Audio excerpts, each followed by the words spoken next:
Un des points centraux de Caldarea, c'est sans doute la possibilité pour les joueurs et les joueuses d'exprimer leur créativité.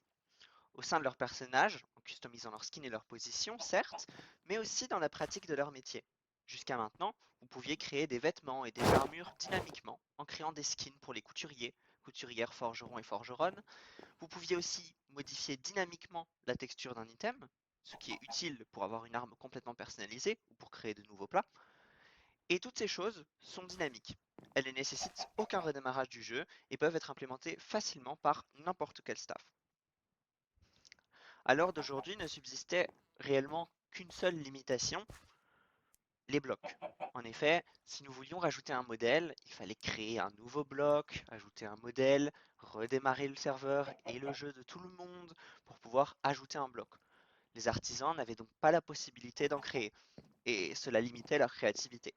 Pour pallier à ce problème, nous avons développé un système dynamique qui vous permettra d'implémenter vos propres modèles 3D.java au sein du jeu afin de faire des meubles, des blocs qui ont des modèles custom, que ce soit pour des statues, pour des commodes, pour des armoires, pour pour des banderoles, pour plein de choses en fait. Les possibilités sont clairement infinies et ce n'est qu'un pas de plus vers tout l'aspect créatif que vous permet de découvrir Caldarea. Pour utiliser ce système, c'est assez simple. Il suffit de créer un modèle 3D sur Blockbench ainsi qu'une texture. Euh, Là, vous voyez que j'ai créé ce modèle de commode assez laide, hein, mais je l'ai fait très rapidement, simplement pour le test, qui a sa texture juste ici. Il va tout d'abord falloir convertir ce modèle en fichier lisible par notre mode. Alors, vous allez devoir l'exporter et pouvoir obtenir le modèle en .java. Pour ma part, je peux le faire avec ceci, où je peux voir le code.java. Il faut ensuite aller dans le constructeur de la classe, donc juste après public custom model ou le nom de votre modèle juste ici. Et tout ce qu'il y a dans ce bloc de code, sans compter les accolades, il va falloir le copier. Voilà, CTRL-C. Vous allez ensuite vous rendre sur Discord, aller en message privé avec notre bot Paredor, écrire modèle de points et faire CTRL-V. Vous envoyez ça et vous voyez que le bot me répond quelque chose. Donc un fichier JSON qui va donc être lisible par notre mode, c'est un format custom que nous avons créé. CTRL-C, encore une fois, vous copiez l'intégralité du fichier. Sur le site internet, vous avez désormais quelque chose de nouveau. Vous connaissiez le skin hosting afin d'uploader des images. Maintenant, vous avez aussi le pastebin qui vous permet de coller du texte et d'uploader du texte. Concrètement, vous collez le JSON juste ici, mais là, il manque la texture qu'on a formulée nulle part. Bah pour la texture, une fois que vous l'avez, vous retournez sur Blockbench, vous cliquez ici, Show File in Explorer. Donc vous voyez que j'ai mes textures juste ici. Moi, c'est texture 2 dont j'ai envie.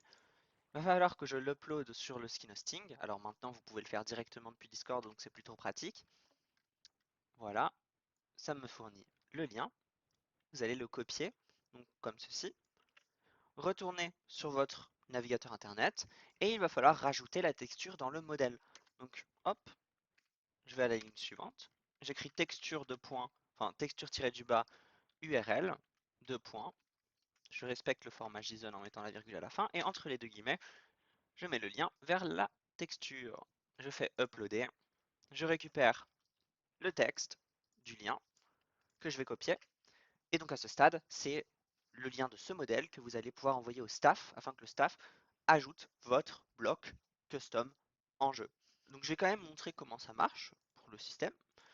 Euh, donc il faut d'abord choisir un bloc sur lequel appliquer votre texture. Donc en l'occurrence, moi je vais prendre votre modèle. Donc en l'occurrence, je vais prendre une armoire en chaîne.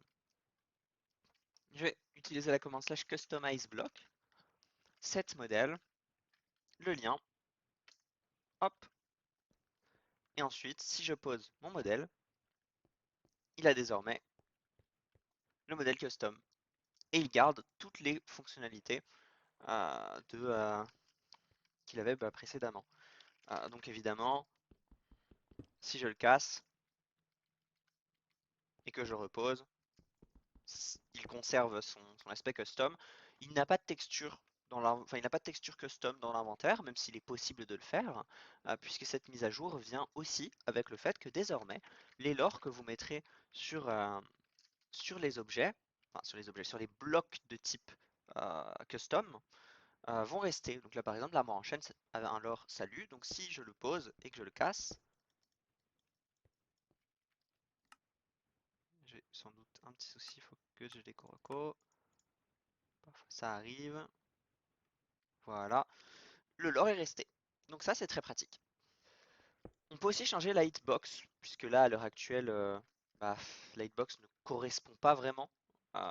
Donc en l'occurrence, ça se passe toujours avec la commande slash customize, customize block, set custom bb pour bounding box. Et là, je mets les informations de ma bounding box custom. Donc en l'occurrence, je veux que ça fasse 2 blocs de haut. Paf. Et là, vous voyez, la hitbox est différente. Alors, il faudrait en vrai dire que ça en fasse un petit peu moins si je veux pas prendre le pot. Mais vous avez compris l'idée. Il est désormais possible du coup de faire des blocs plus ou moins gros, plus ou moins grands. Alors les possibilités, comme je le disais, sont littéralement infinies. On pourrait essayer par exemple avec ce modèle de tente que j'ai fait tout à l'heure, qui est très simple, mais encore une fois je l'ai fait pour le test. Euh, donc Tools, Open Code View. Bon ça c'est parce que moi j'ai un plugin qui me permet de le faire, mais normalement il faudrait sauvegarder le fichier. On copie ça. On demande au bot Paredor de générer le modèle.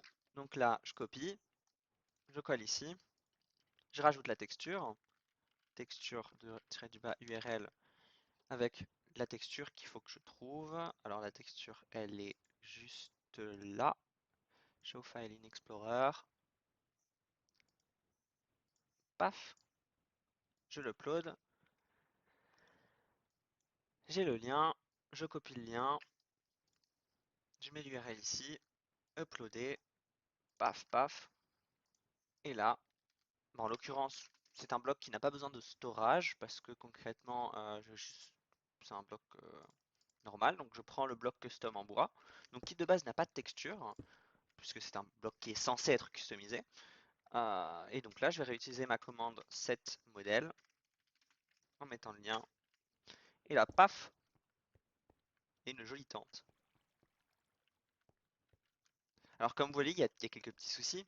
Quand on ne regarde pas le bloc central, la tente despawn. Encore une fois, il y a une solution à cela. Mince, j'ai cassé le temps créatif. Mais il y a une solution à cela. C'est customize block set render bb. Et là, en l'occurrence, je mets une box de rendu beaucoup plus grande que précédemment, de 3 blocs de rayons. Et là, en l'occurrence, le problème n'est plus là. Simplement, ça marche correctement. Euh, donc c'est plutôt sympathique. Vous voyez que le bloc est solide, mais vu que je peux modifier sa bounding box, c'est pas très très grave. Euh, mais je peux aussi juste lui demander de ne pas être solide. Donc normalement, je peux faire ça, is solid false. Et là, je passe à travers. Donc ça, c'est plutôt sympathique. Ce qui fait que bah, je peux avoir une tente tranquille. Et ça rend pas trop mal. Alors évidemment, on passe à travers, mais en RP, bah, c'est pas RP de passer à travers la tente. Simplement, bah, ça permet en fait de d'étendre grandement toutes les possibilités de ce qui est possible de faire visuellement dans le jeu. Avant, si on voulait faire des tentes, bah, fallait absolument passer par des blocs de laine, donc on avait des tentes qui ressemblaient pas forcément à grand chose. Là, on pourra faire des tentes comme ça, c'est pas obligatoire, mais on peut le faire. En fait, ça vous permet d'être beaucoup plus créatif dans vos créations. Et ça, c'est super sympa, je trouve. C'est vraiment quelque chose qu'on essaie de faire sur Keldaria, c'est de faire en sorte que les joueurs euh, puissent créer par eux-mêmes en fait des nouvelles choses, implémenter de nouvelles choses, visuelles. C'est super sympa de pouvoir développer sa créativité, je trouve.